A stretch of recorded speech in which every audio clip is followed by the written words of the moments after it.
Welcome to Down the Garden Path. I'm your host, Joanne Shaw, landscape designer and plant lover. I enjoy discussing down to earth tips and advice to help you seasonally manage your garden and landscape.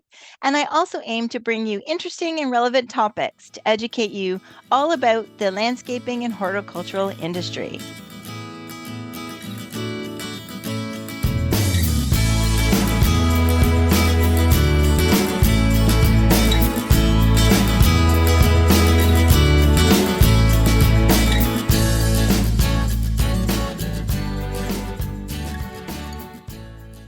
Welcome to Down the Garden Path, and thank you for joining me here today. I'm Joanne Shaw, the host of Down the Garden Path, and I'm excited to talk to you today about building and creating a layered bulb planter.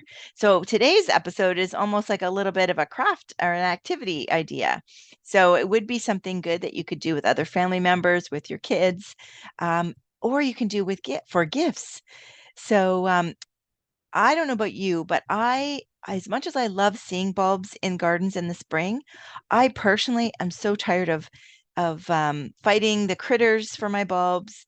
And I also in the spring really dislike having to wait for the foliage to die back. You know how when the bulbs, the tulips or the daffodils are finished blooming, but you can't cut the foliage back because the drying and the maturing of the foliage actually feeds the bulbs. So sometimes it can leave the garden looking a little messy unless you're super strategic about how you plant your garden and that you have perennials or shrubs come up to hide the dying foliage. And that can be really tricky, even for me, a landscape designer. So I often I either underplant my bulbs, which is what happens now. Every spring I'm like, wow, I didn't really plant that many bulbs. Um, but even though I thought I did, because it's a lot of work to plant bulbs also into the ground. So I think that this is a brilliant way to encourage you to use those bulbs, buy them up now, and be able to insert pots into your garden in different areas, and you still get pops of blooms. So you get pops of blooms, pots of blooms too, in your garden without all the hassle. Now, granted, you have to have access to a cold but not exposed to like the sun location. So better inside an unheated garage, an unheated shed, maybe between if you and your neighbor have like a space between your two garages or between your garage and a fence, where you're going to get a bit of moisture, you're going to get the cold fairly consistently, as opposed to what we really don't want is a freeze and thaw. We want the bulbs, that container to stay frozen, not frozen, but stay pretty cold, as opposed to warming up and then the bulbs start growing and then freezing and that type of thing. So that's what we're wanting it to maintain as consistent a condition as possible, condition of temperature as possible. So it all starts with the container. So I'm going to walk you through the steps, and it is pretty easy. So it all starts with the container. Well, it does start with choosing your bulbs too. So definitely go out there. First, the container. I do think you should start with the container because you need to know what size, how tall it's going to be, how many layers you want to do. And it needs to be a container. So you can do two different things. One is you can get large plastic containers that may fit inside your decorative containers that are outside in your yard that are too heavy to move if they're full of soil. So if you have that case where you've got some metal or some ceramic containers that you use and then bring in to store, you can use those. But if the metal ones are too heavy, and you probably just leave them in your garden. So you can use plastic containers that you then would fill those with the bulbs, keep them in storage, like we're going to talk about, and then in the spring you would pop them out and pop them into those decorative arrangements. So you do.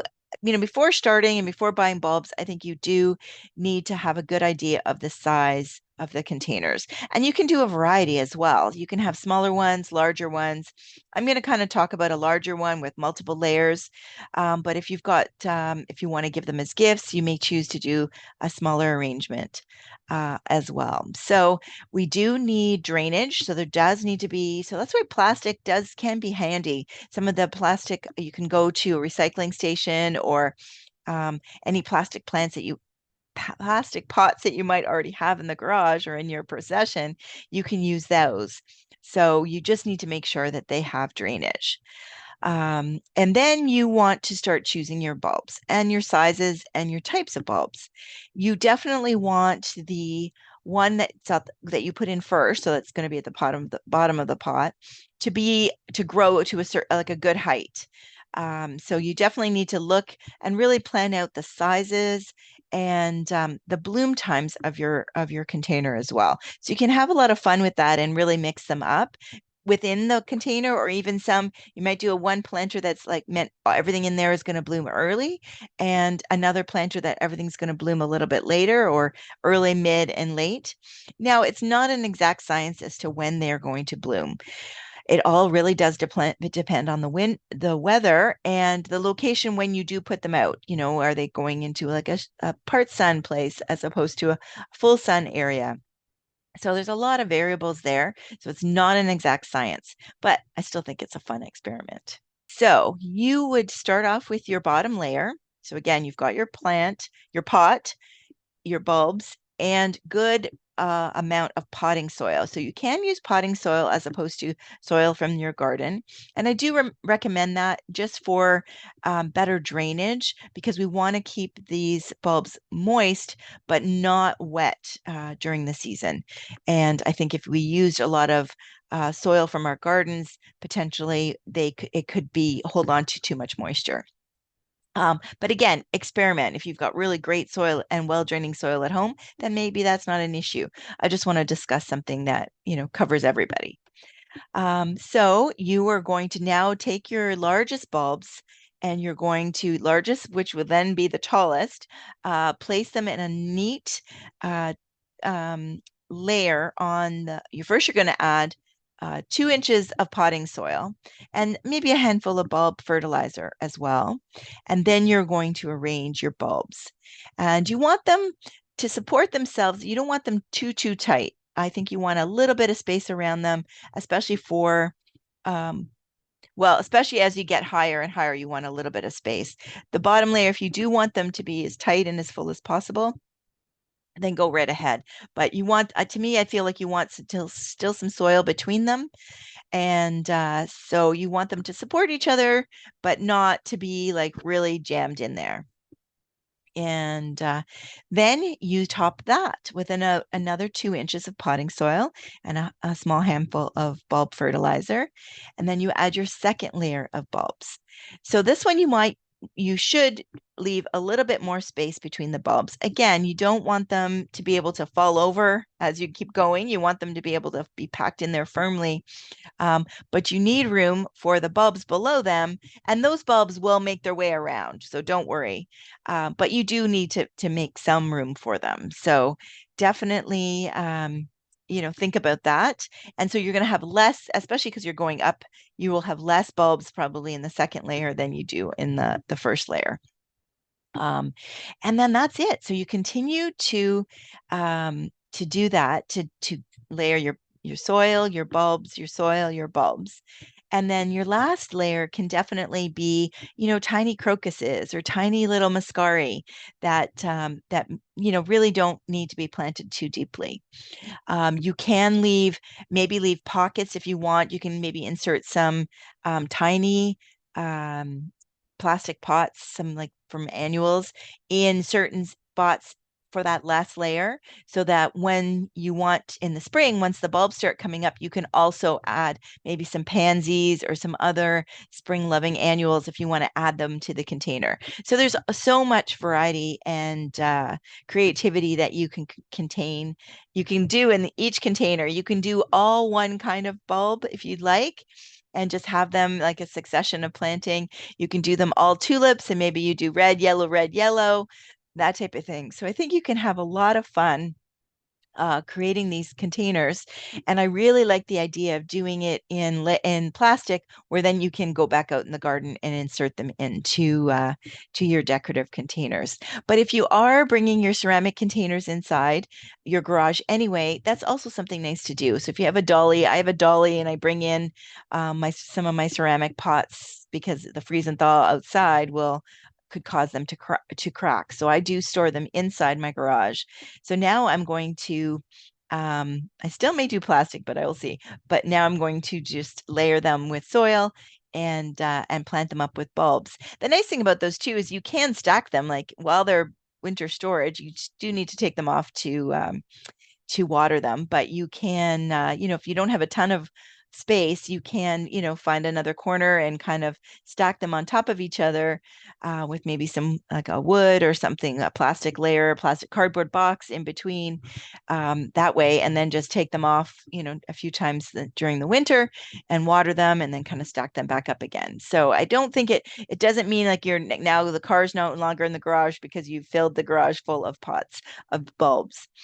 But so it can be done in even a limited amount of space. So yeah, so next we want to make sure that we water the container really well after planting. You want to make sure that the water you see water come out the drainage holes. Don't need gravel or anything at the bottom, but you want to see that water got all the way through, and slowly too. You don't want if you see big gushes of water, then I think you might be watering too quickly, and you want to really make sure you're doing it slowly, and so that the planter is evenly watered, and that helps you know that it's been done thoroughly. Like I said, these pots can then be stored in an unheated garage, shed, sheltered area between garages, for instance, or against the fence or back corner of your yard if that it works. But I do not recommend that they go where there's going to get a lot of sun because again, you're going to get that freeze and thaw, and the bulbs may suffer for that. Throughout the winter, you want to water the plants intermittently. So you don't want them to dry out, but you also don't want them to be full of water and soaking either. One rule of thumb is to just when it rains or snows outside, then that's your day to know, okay, that everything outside got rain. So let me it's a good reminder of doing the pots that you have inside. But again, you don't want the soil too wet because you do not want to risk the bulbs rotting. If it snows, if we're lucky enough to get some snow, you could even take a shovel full of snow and, layer, put a shovel full of snow on each of the pots. The cold will be good for them too. And then in the spring, you may or may not, depending on when spring happens or when you get around to it, you may or may not start to see some foliage poking up, but you can bring them outside. You don't have to do any hardening off processes like we would do with our annuals or vegetables or any seeds that we're starting. You can just put them out in your yard in the locations that you want, and they should start to grow and bloom just as if you would put them in the garden. Now, keep in mind, if they are small, shallow pots, you still could have, especially with tulips, I find the squirrels, they'll go and take them, like dig them up out of the pot, or if once they start blooming, they may bite the heads off of, I think chipmunks do this too. I see a lot of listeners reporting that the chipmunks just wake up one morning and all the heads of the tulips are chewed off. Rabbits too. So I do suggest you put them in pots or at least in locations where the critters can't get to them in the spring. But I think you have a lot more control over that by adding bulbs to your garden this way than you do when you put them in the ground, because it's much trickier. Despite all the gimmicks and gadgets and sprinkles and liquids and things that people talk about, it can be a bit of a pain. I will also reiterate, if that is a problem, or if you worry about that being a problem, then you can stick with daffodils and alliums, because just like in the garden, those bulbs are not attractive or potentially are poisonous, so the critters steer clear of them. So the tulip bulbs are definitely a delicacy, and they will go crazy to get them, even eating through plastic containers. So keep that in mind. So yeah, so I think this is a great way to add that spring color without the worry of the critters, without the worry of, and I think this is easier to plant them in that potting soil and in those containers. I know when I plant them in the garden, I get out because shoveling and digging is so hard sometimes and tricky in between my other plants. I have an auger attachment to my drill, and I do drilling holes that way to be able to put the bulbs in the ground. So the few bulbs that I do have in the ground that's how I did them. But I am really excited to try creating these containers so that I can have big splashes of bulbs and really put on a show. Like I mentioned at the beginning of the episode, these would make great Christmas gifts. Even if you're giving a planter, like it looks like a pot of soil to the garden lover in your family or in your life, they'll be thrilled to know that after keeping it cool for a few more months, they can then just put them outside and they would grow and they'd get a great little show for their garden. Also great for someone who's in an apartment or a condo. Maybe you hold on to it a bit longer and give it to them.